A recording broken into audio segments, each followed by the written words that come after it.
Hello दोस्तों, नमस्कार। तो मैं संदीप दुबे सिंकोरी स्टेट एग्जाम पर आप लोगों को पढ़ाने आया हूं। जो क्वेश्चन दोस्तों हम लोग कर रहे हैं बार बार, जो एग्जाम के अंदर आते हैं और प्रीवियस ईयर एग्जाम में दोस्तों उनको जब हम लोगों ने देखा तो रिपीटेड मोड में वो क्वेश्चंस मिले। आप लोग एक बार इन क्वेश्चंस को सॉल्व करिए दोस्तों, और जब आप लोग एग्जाम हॉल में बैठोगे तब आपका कॉन्फिडेंस आपको बोलेगा अरे वाह यार, जो चीज हम पढ़ के आए हैं वही हमें एग्जाम के अंदर देखने को मिल रही है। चलिए, पहला क्वेश्चन। कमल और अनिल क्रमश 8 दिन और 14 दिन में एक तालाब खोद सकते हैं। यदि खुदाई का कुल खर्च रुपए 4400 है तो अनिल कितना पैसा कमाएगा। देखिए, यहाँ पे टाइम एंड वर्क में एक फंडा होता है कि आप जितना काम करोगे उतना ही पैसा मिलेगा। अब अनिल और कमल दो लोग मिलकर काम कर रहे हैं। कौन कौन है? अनिल और कमल। तो अनिल किसी कार्य को करता है 8 दिन के अंदर और कमल करता है उस कार्य को 14 दिन के अंदर। तो ये निकल के आएगा सर 56 एलसीएम आएगा, 8 से 56। तो अनिल की जो एफिशिएंसी है वो 7 है और कमल की एफिशिएंसी कितनी है? 4 है। दिन से दोस्तों फर्क नहीं पड़ेगा क्योंकि हम लोग ये एफिशिएंसी के रूप में पैसे बांटेंगे। आप लोग बोले बिल्कुल ठीक है सर। 7 और 4, तो जो 11 की वैल्यू दी गई है 4400 रुपए उन दोनों को मिले थे। लेकिन अगर मैं अपनी भाषा में पूछूं तो आप लोग बोलेंगे सर 7 और 4 हमारे हिसाब से रुपए 11 मिलने चाहिए थे। तो 4400 अपॉन में 11 इंटू में करूंगा यहां से, तो क्या निकल के आएगा सर? अनिल ने कितने रुपए कमाए? तो अनिल की वैल्यू कितनी है? 7 इंटू में 7, 11 से इसको काटूंगा तो ये 4 बार और निकल के आएगा दोस्तों आप लोगों का। अब पूछा किसकी वैल्यू गई है? उसने हमसे पूछा है क्रमश अनिल, कमल और अनिल। तो दोस्तों उल्टा हो गया, यहाँ पे यहाँ कमल है और नीचे अनिल है। कमल और अनिल, तो अनिल की कितना है? 4 है। तो यहां से निकल के आएगा सर 4। 1600 रुपए जो है वो अनिल को मिलने चाहिए थे। कमल ऊपर है, अनिल नीचे है भाई, तो रुपए 1600 मिलेंगे। ये सवाल दोस्तों टाइम एंड वर्क का बिल्कुल बेसिक सवाल है। अगर मैं बात करूं दोस्तों, बैक्स वाले जो मजदूरी वाले क्वेश्चंस आते हैं वो यहीं से पुट ऑन होंगे, जहां वो बेसिक आपको एफिशिएंसी देके आप लोग ऐसे भी कर सकते थे कि समय का रेशियो आपको दिया गया है, आप लोग एफिशिएंसी का रेशियो इसका रिवर्स होता है वो निकाल सकते थे। बाकी चलिए अगले क्वेश्चन पर दोस्तों हम लोग चलते हैं। फटाफट से आप लोग देखिए, अगला क्वेश्चन ये है आपके सामने। अब अगर इस क्वेश्चन की बात करूं भाई, तो आप जो भी एग्जाम दे रहे हो, इवन आप बैंकिंग के एग्जाम को साइड कर दीजिए, आपको एक क्वेश्चन धुआंधार मिलेंगे एग्जाम के अंदर। अब जब क्वेश्चन धुआंधार आते हैं तो फैकल्टी लोग क्या करते हैं कि उस क्वेश्चन का कोई ऐसा समाधान निकालते हैं कि स्टूडेंट को एग्जाम हॉल में बैठ के अपना टाइम वेस्ट नहीं करना पड़े और अपना दिमाग गर्म नहीं करना पड़े। तो इसका समाधान क्या है दोस्तों कि जैसे इस सवाल में उसने आपको दिया है 2√3, तो 2 पे पावर 1/3 है और आपको आगे दिया है 3 पे पावर 1/2। अंडर रूट का मतलब 1/2 होता है। यहां से हम लोग क्या करेंगे? सबसे पहले 3 और 2 का लेंगे एलसीएम, तो 6 निकल के आ गया। इससे गुणा करूंगा मैं यहाँ पे और इससे गुणा करूंगा यहाँ पे, तो 2 पे पावर 2 और 3 पे पावर 3, तो ये क्या निकल के आएगा? 4 और 27। तो पूछा क्या गया है? बड़ा नंबर कौन सा है? बड़ा नंबर 27। तो 3 पे पावर अंडर 1/2 √3 जो है वो बड़ा नंबर है। लेकिन मेरे भाई एक बात ध्यान देना कि अगर मैं बात करूं एग्जाम के अंदर ये क्वेश्चंस पूछे जाते हैं, लेकिन अब उसमें वो एडवांस लेवल पे पहुंच चुका है इन क्वेश्चंस की। तो वो क्या कर रहा है अब आप लोगों से कि आपको बोल रहा है इनको आरोही क्रम में बताइए, इनको अवरोही क्रम में बताइए, इनमें से निम्न में से कौन सा नंबर जो है, निम्न में से कौन सा नंबर सेकंड बिगेस्ट नंबर होगा, वो आपको 3-4 नंबर देगा। ये एक प्रीवियस ईयर का क्वेश्चन है। अभी हाल फिलहाल सीडीएस का एग्जाम हुआ है, उसमें आपको उसने 4 पॉइंट्स बना के दिए, एक ऐसे ही 4 नंबर्स दे दिए, उन पर बेस 4 पॉइंट बना दिए और दोस्तों खूब आप लोगों को उलझाने की कोशिश की जा रही है। तो अपने को बिल्कुल नहीं उलझना, चीजें आपकी समझ में आ रही होंगी कैसे आप लोग इन क्वेश्चन को सॉल्व कर सकते हो। चलिए आगे चलते हैं। अब क्वेश्चन दिया गया है कि किसी राशि पर 5% ब्याज दर से 3 वर्ष और 4 वर्षों में प्राप्त एसआई में ₹42 का अंतर है, तो वो राशि बताइए। सबसे पहले आप लोग अगर मेरे से पढ़े हो एसआई या सीआई दोस्तों, तो मैंने आपको 2 फंडे बताए थे कि हम सीआई पढ़ेंगे पूरी इफेक्टिव रेट पे और एसआई हम लोग पढ़ेंगे किस पे? आप लोगों को बताया था एसआई परसेंटेज पे। बोले सर याद आ रहा है, और जिनको याद नहीं आ रहा वो एक बार दोस्तों एक काम करिए, प्लेलिस्ट को फॉलो करिए मेरी को, वहां से आपको चीजें समझ में आने लग जाएंगी। तो आप लोग बोले सर एसआई परसेंटेज बराबर में होता है R इंटू में T, बिल्कुल ठीक है। अब यहां से क्या है कि सर 3 वर्ष और 4 वर्षों के लें, लेकिन ब्याज तो 5% ही है। अगर ब्याज यहां से दोस्तों ब्याज यहां से अगर 5% है तो मैं बोलूंगा कि 5 तिया 15% बिल्कुल ठीक है। माइनस का दोस्तों 5 चौक 20, तो 20% माइनस का 15%, ये दोनों एसआई परसेंटेज का डिफरेंस है क्या? एसआई परसेंटेज बराबर होगा आर इंटू में टी, तो 20% और 15%, इनके बीच का जो डिफरेंस है वो निकल के आ गया अपना 5%। ये जो 5% डिफरेंस निकल के आया है ना, इस डिफरेंस की वैल्यू दोस्तों हमें क्या दी हुई है? 42 रुपीज। तो 42 रुपीज जो है वो डिफरेंस की वैल्यू है। हमसे पूछा गया है कि प्रिंसिपल मूलधन कितना होगा, इनटू में कर दूंगा मैं 100, 5 से काटा इसको तो 20 बार, ये निकल के आ गया 0, 4 और 8, 840 रुपए निकल के आ गया। डी जो राशि है जिस पे डिफरेंस निकल के आएगा वो 840 है। दोस्तों इन स्मार्ट अप्रोच को आप लोग सीखिए। दोस्तों मैं समय दे रहा हूं, हर पॉइंट को एक्सप्लेन कर रहा हूं, थोड़ा सा आप लोगों को जोर आएगा नए पॉइंट्स पे जाने में, लेकिन भाई मजा जब ही है जब आप हर दिन अपने आप को अपडेट करोगे। और दोस्तों अपडेट करने में जब एग्जाम में बैठोगे तो कॉन्फिडेंस बोलेगा मालिक आपकी सीट तो फिक्स है। तो चलिए भाई और आगे चलते हैं। अगला सवाल आपके सामने है, फटाफट से आप लोग देखिए दोस्तों, बढ़िया शानदार क्वेश्चन। दोस्तों जीडी के अंदर ये क्वेश्चन आया हुआ है। जैसे ये क्वेश्चन एग्जाम के अंदर आया, लोगों को लगा यार इसका कोई सॉल्यूशन ढूंढिए, लेकिन दोस्त एग्जाम हॉल में इसको सॉल्व नहीं कर पाए काफी लोग। लेकिन देखना और दिमाग लगाना, क्या आप लोग ऐसे सोच सकते थे क्या? सबसे पहले आप लोग मुझे एक चीज बताइए, a माइनस बी का होल स्क्वायर क्या होता है? आप लोग बोलेंगे sir a square plus B square minus का 2ab, ये होता है सर a माइनस बी का होल स्क्वायर। क्या? a square plus B square minus का 2ab, ये सर a माइनस बी का होल स्क्वायर है। अब अगर मैं यहां से आपसे बोलूं तो यह इस लाइन को हम लोग ऐसे लिख सकते हैं क्या? 1/2 का स्क्वायर बिल्कुल ठीक है, प्लस √3 का स्क्वायर बिल्कुल ठीक है, माइनस का 2a, a की जगह पे क्या आएगा सर 2 इंटू में b √3, और दोस्तों ये निकल के आ गया यहां से ये। बताइए हाँ या ना, इस चीज को लिखने में किसी को कोई प्रॉब्लम? 2 का स्क्वायर करेंगे 4, √3 का स्क्वायर करेंगे 3, 4 और 3 7 निकल के आ जाएगा। आप लोग बोले सर हाँ समझ में तो आ रहा है। इसका मतलब मैं ऐसे बोल सकता हूं क्या कि 1/2 माइनस का √3, इसका आएगा स्क्वायर भाई, और ये हो जाएगा √ के अंदर। अब यहां से क्या निकलेगा? 1/2 माइनस का √3, हाँ या ना? बोले सर बिल्कुल ठीक है और कोई दिक्कत वाली बात नहीं है, लेकिन क्वेश्चन में क्या बोला गया? अप्रोक्सीमेट वैल्यू बताइए। तो आप लोगों को एक चीज पता है क्या कि अब मैं यहां से क्या करने वाला हूं? मैं यहां से करने वाला हूं दोस्तों मल्टीप्लाई 2 प्लस का √3 अपॉन में 2 प्लस का √3, जिसको परमीकरण बोलोगे आप लोग, तो ऊपर हो जाएगा 2 प्लस का √3 अपॉन नीचे क्या होगा? a plus B. देखना दोस्तों a प्लस बी और a माइनस बी बराबर में होता है a स्क्वायर माइनस का b स्क्वायर। बोलिए हाँ या ना दोस्तों। एल्जेब्रिक दोस्तों मैंने क्या बोल रहा हूं देखना, ध्यान देना। एग्जाम के अंदर अगर कोई भी क्वेश्चन आसान या हार्ड, ये डिपेंड करता है कि उसमें उसने कितने कॉन्सेप्ट लगाए हैं। इस क्वेश्चन में 2 फॉर्मूले यूज करे गए हैं, और दोस्तों क्वेश्चन को दिखाया गया है सिंप्लीफिकेशन का, लेकिन एल्जेब्रिक फंक्शन यूज कर लिए।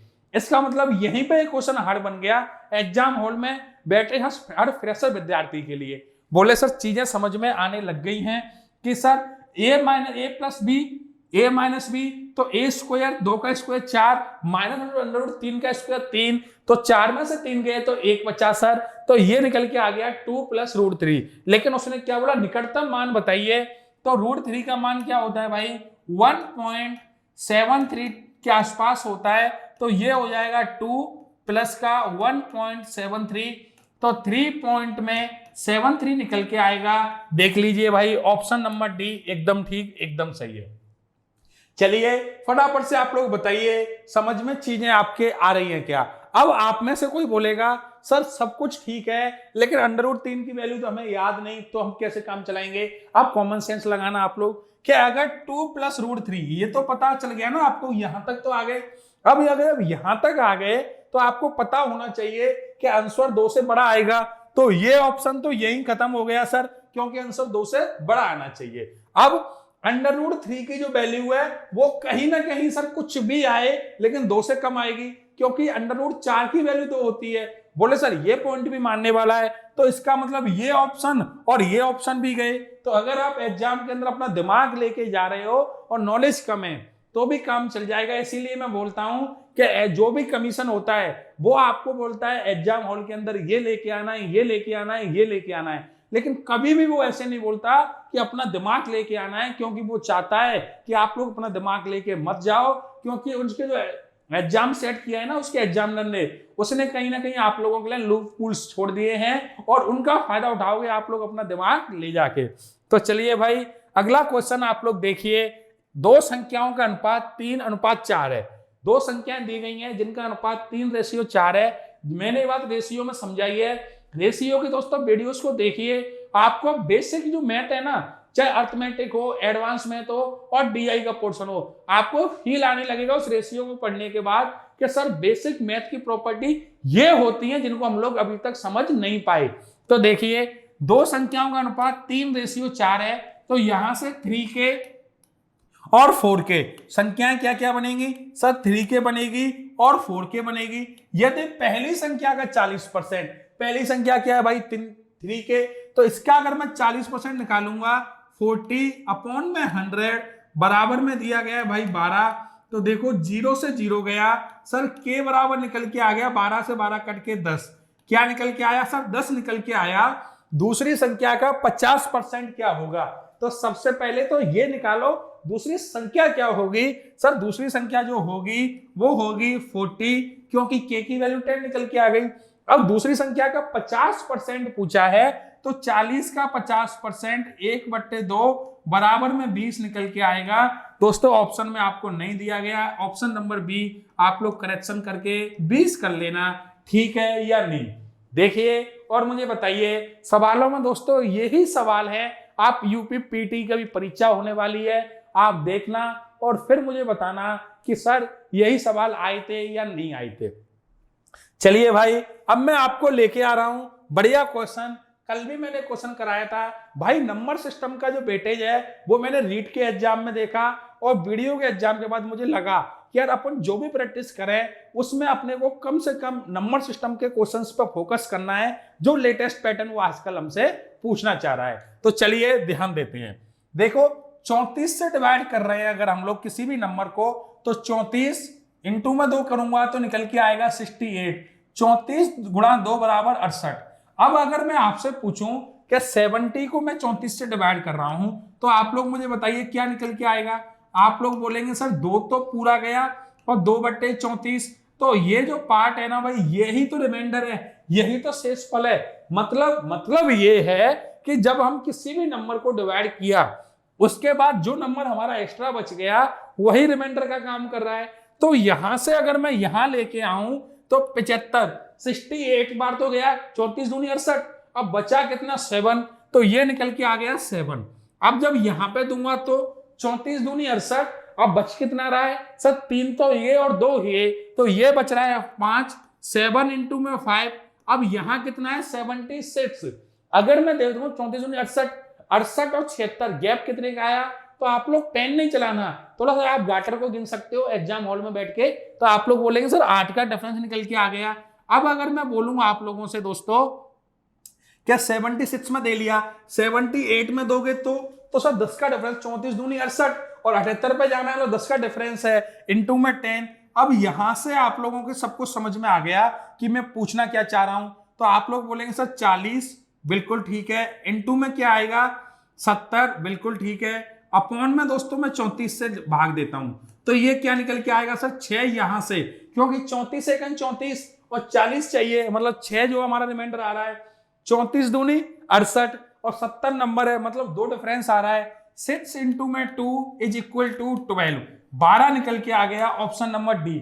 अब आप लोग देख लीजिए इस सवाल को दोस्तों तरीके बहुत बताए जाते हैं सॉल्व करने के, लेकिन अपन को दोस्तों नौकरी निकालनी है, तरीके में बिल्कुल देसी अपनी जो भाषा है उसमें सिखा रहा हूं।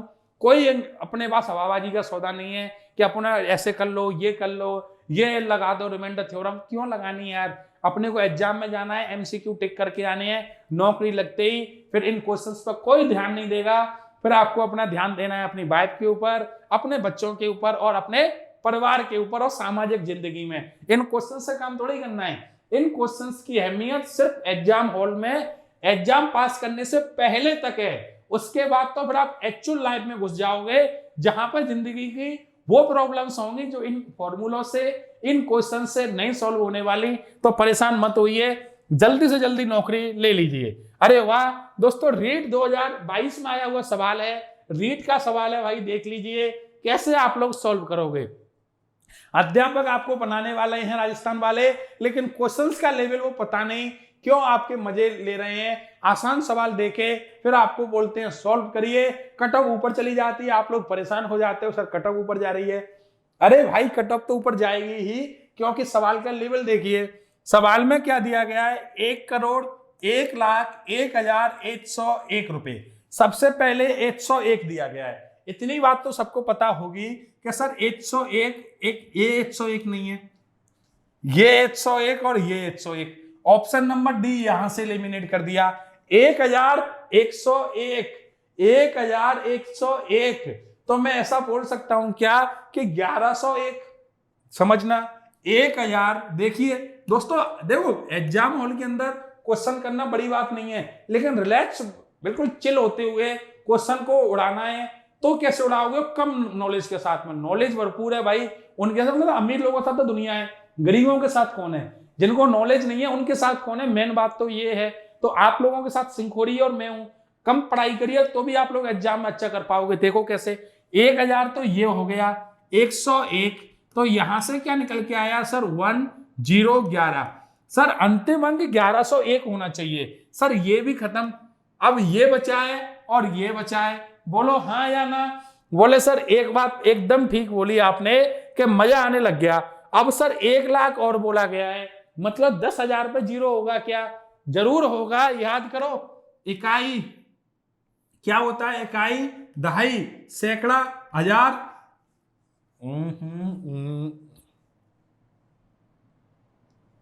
दोस्तों क्या होता है, इकाई, दहाई, सैकड़ा, हजार, 10,000। अब दोस्तों अगला नंबर 10,000 आना चाहिए। बोले सर 4 डिजिट के बाद 10,000 पर कोई ना कोई एक होना चाहिए, लेकिन यहां तो भाई 0 चाहिए था और यहाँ पे 1 है। ऑप्शन यही खत्म है। अब हम चेक कर लेते हैं, इकाई, दहाई, सैकड़ा, हजार, 10,000, lakh, 10 lakh, crore, 1 crore, 1 lakh, 1,101। Option number B. अब बताओ मुझे इस सवाल को सॉल्व करने में कोई भी प्रॉब्लम आई क्या?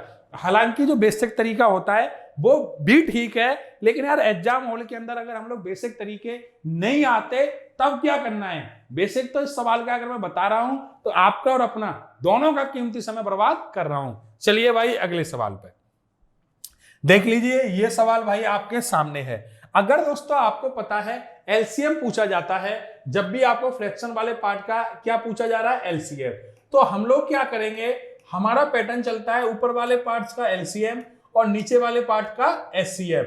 तो 2, 4, 5 का एलसीएम क्या होगा बताइए भाई? 2, 4 और 5 का एलसीएम क्या होगा? 5 चौक 20। सर 20 तो एलसीएम होगा। एचसीएफ क्या होगा भाई? 3, 9, 16 का। सर 3, 9 और 16 का आप हमसे पूछना चाह रहे हो क्या 3, 9 और 16 का एचसीएफ? ओहो, 3, 9 और 16। दोस्तों इस क्वेश्चन में कहीं ना कहीं कोई ना कोई एरर है, क्योंकि ऊपर तो 20 आ गया, ये ठीक है, लेकिन नीचे वाले पार्ट का यार एचसीएफ अपना 1 आना चाहिए था, 20/1। तो कहीं ना कहीं इस क्वेश्चन में एरर है। और एरर तो क्या यार, इसमें 18 होना चाहिए, मिसप्रिंट हुई है, मेरे को ऐसा लगता है। चलिए इस चीज को आप लोग देख लेना भाई। इस क्वेश्चन को मैं एक बार अंडर रूट करके देख लेता हूं, आप लोग देख लेना एक बार इस क्वेश्चन को, कमेंट बॉक्स में बताना कहीं ना कहीं एरर हुई है अपनी टेक्निकल टीम से। चलिए आगे चलते हैं। अरे वाह दोस्तों, बढ़िया क्वेश्चन। लैंग्वेज वाले क्वेश्चंस का आजकल ट्रेंड चला है, पता नहीं यार क्यों आजकल बोर्ड को बड़ा मजा आता है कि सर वो भी चाहता है कि आप लोग थोड़ी सी मेहनत करो लैंग्वेज को पढ़ने में। तो देखिए समझिए, एक ट्रक मरम्मत कराने के पश्चात 90 किलोमीटर पर घंटे की गति से चलता है। तो मरम्मत कराने से पहले 80 किलोमीटर पर घंटे की गति से चलता है। मरम्मत कराने से पहले उसकी स्पीड 80 थी, कराने के बाद 90 हो जाती है। तो मरम्मत कराने के पश्चात वह h दूरी को 8 घंटे में तय करता है। अब आप लोग बताना, मरम्मत कराने के पश्चात स्पीड क्या है सर? 90 है। अब आप लोग मुझे एक चीज बताओगे क्या? डिस्टेंस का फॉर्मूला क्या होता है? स्पीड इनटू में टाइम। तो डिस्टेंस कितनी है सर? हमें h दी गई है, स्पीड क्या है भाई 90, और हमें टाइम क्या दिया गया है 8। तो ये निकल के आ गया 8 9 72, 720 किलोमीटर निकल के आ गया। फिर बोला गया है, एक बार जूम इन कर लेते हैं, क्वेश्चन को देख लीजिए। तो पहले 4h दूरी को तय करने में कितना समय लगेगा? अब 4h दूरी, तो दूरी कितनी है 4 इंटू में h की जगह 720। अब इस दूरी को तय कैसे कर रहा है सर? वो कर रहा है मरम्मत करने से पहले, मतलब जब 80 की स्पीड हुआ करती थी, अब तो 90 की है। तो ये हो जाएगा 80, 0 से 0 गया, 8 से 9 बार, तो 9 चौक 36 किलोमीटर पर हावर की जो स्पीड है भाई, इससे ये जो है ऑप्शन नंबर सी एकदम ठीक और एकदम बढ़िया है। बताइए चीजें समझ में आ रही हैं क्या दोस्तों? अगर समझ में आ रही हैं तो नेक्स्ट क्वेश्चन आप लोग देख लीजिए। ये आसान क्वेश्चन है भाई, इसको आप लोग सॉल्व करना और मुझे बताना कमेंट में क्या होगा इसका एकदम सही जवाब। इतना मैं आपको और बता के जाता हूं कि एमपी इंटू में दोस्तों फॉर्मूला लिख देता हूं मैं 100 माइनस का डिस्काउंट अपॉन में 100 बराबर में एसपी। ये रहा फॉर्मूला, और आप लोग कमेंट करके मुझे बताना कि कैसे आप लोग इस क्वेश्चन को सॉल्व कर सकते हो। तो चलिए, और दोस्तों एक बात याद रखना भाई कि ये जो कीमती समय है इसको बिल्कुल भी वेस्ट मत करिए फालतू की बातों में। सिर्फ पढ़ना है, और जब आपको लगता है कि सर पढ़ लिए अब क्या करना है, मन भर गया, तो फिर आप लोग एक्सरसाइज करिए। एक्सरसाइज भी कर ली सर, अब क्या करना है? किसी मंदिर में चले जाओ, किसी शांत जगह चले जाओ, बैठ जाओ जाके।